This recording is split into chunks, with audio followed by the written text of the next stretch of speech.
Salam alaikum. Je m'appelle Hadi Ali. Je suis consultant énergétique. J'ai vraiment été navré de ne pas participer à votre action des sons du BI parce que mon nom figure sur la liste. J'étais à la faculté des sciences, j'avais notre présentation à faire. On a essayé de diviser cette action, moi et M. Barouti. Il est là pour nous représenter le GEST, le groupe d'intelligence scientifique et économique de Tunisie. Ce que je veux expliquer en 2 mots pour mes collègues et mes invités, je vous considère mes invités chez moi en Tunisie, cette belle Tunisie que j'aime trop, c'est que la problématique du schiste, c'est pas du gaz, c'est pas un problème de gaz, c'est pas un problème d'énergie, c'est un problème de technologie. Ils veulent nous forcer à utiliser cette technologie. Ils sont en train d'investir un argent colossal, des sommes très grandes d'argent, pour pousser tout le monde à utiliser cette technologie nouvelle et oublier tout ce qu'il y a comme technologie d'extraction classique ou autre. Ceux qui vont maîtriser la technologie d'extraction du gaz, qu'elle soit la technologie actuelle proposée par les Américains avec le fracking ou n'importe quelle autre technologie pour traiter le schiste, ils maîtriseront le monde. Actuellement, nous avons 660 trillions de mètres cubes de gaz de schiste, c'est l'estimation approximative pratiquement de tous les centres de recherche et de toutes les entreprises qui travaillent au domaine. Ils convergent vers ce chiffre. Et nous avons 285 trillions de mètres cubes de gaz de charbon, de route.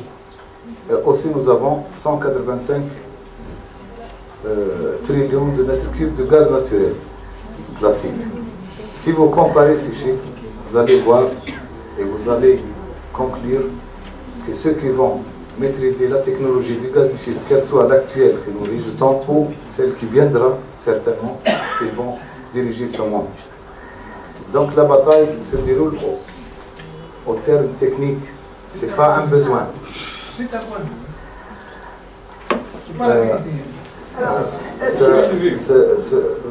De toute façon, je parle en mon nom, monsieur. J'avais juste une question. On a parlé là, on est en train de discuter sur la question du mix énergétique, c'est-à-dire quelles sont les énergies que l'on souhaite mettre en œuvre et dans nos sociétés. Alors, il y a une énergie qui n'a pas été identifiée, c'est la géothermie. Est-ce qu'au Maghreb, c'est une énergie potentielle, intéressante ou pas? C'est une des énergies dont je n'ai pas entendu parler. Je ne vais pas répéter nos collègues.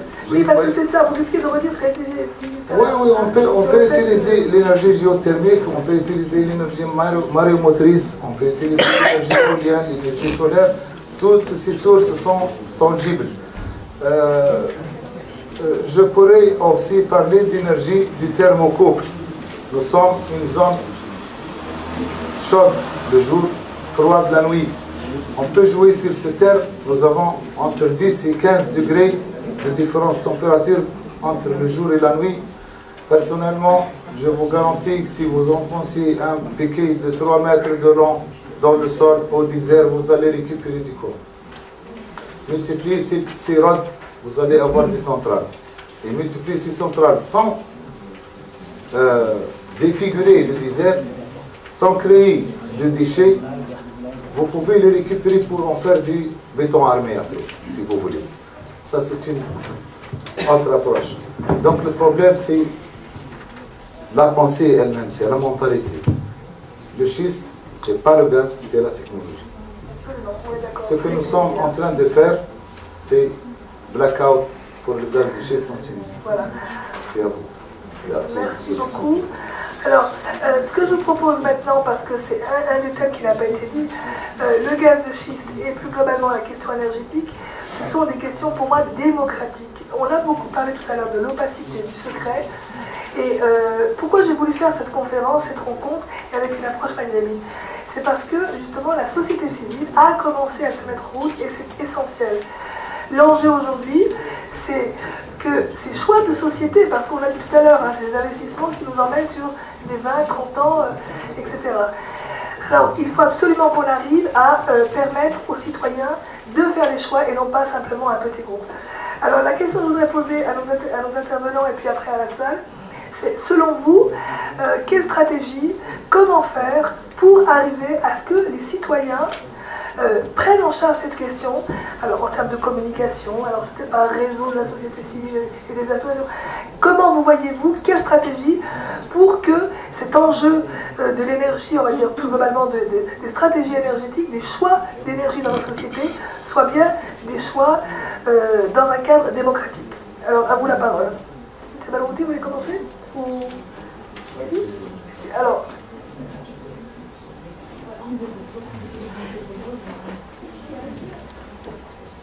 C'est biscrit alors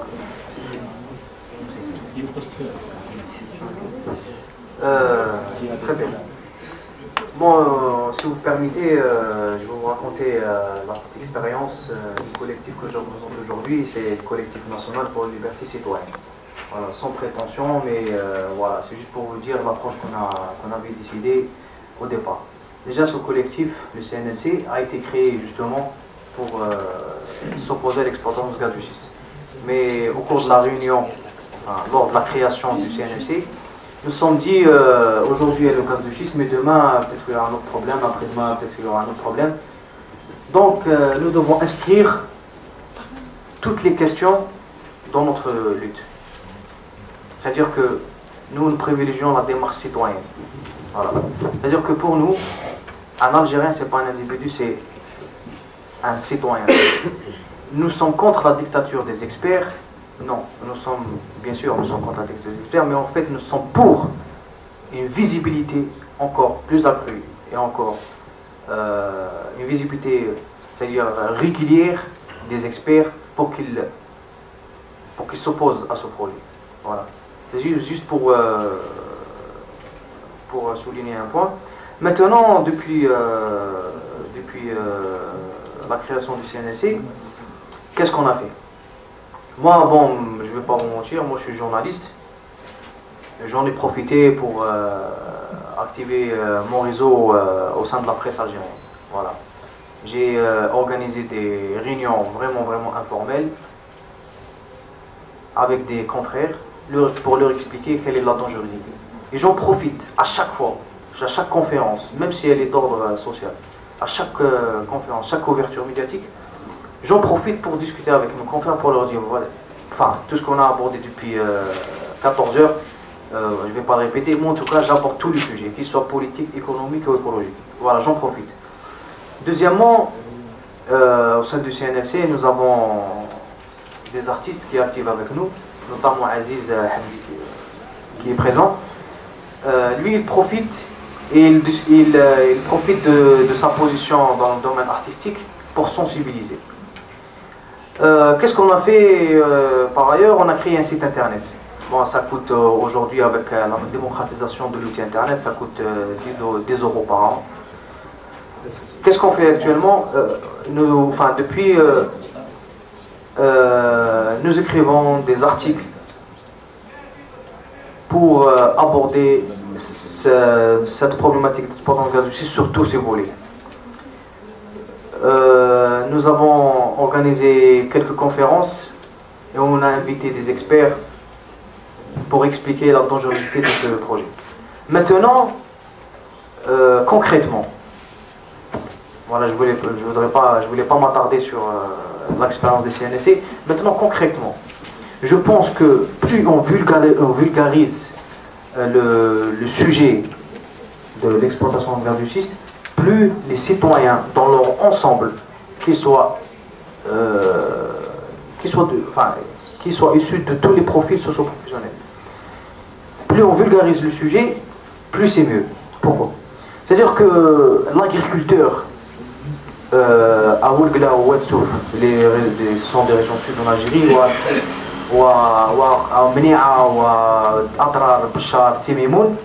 C'est-à-dire, si vous lui expliquez le gaz du schiste, ouais, c'est le chalgaz, fracturation chimique, bref, vous m'avez compris, il va pas se sentir, enfin, il va pas s'intéresser tout simplement parce que il comprend pas le sujet. Voilà.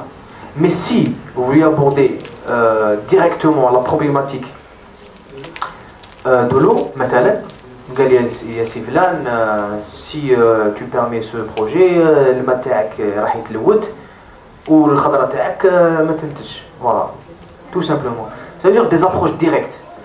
Voilà. Bon, aujourd'hui, on a essayé de mobiliser, mais je pense qu'on va passer à d'autres méthodes, en fait, sincèrement, et des méthodes plus ou moins anarchistes. Voilà. Ouais, parce que je pense que là... Ouais. Pardon?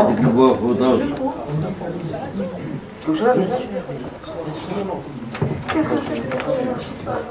Eh ben, par exemple, taguer les murs de la capitale, sortir avec des ours en plein rue, en plein Alger Centre. Non violente. Non, bien sûr, non violente. Non, mais quand je dis anarchiste, non.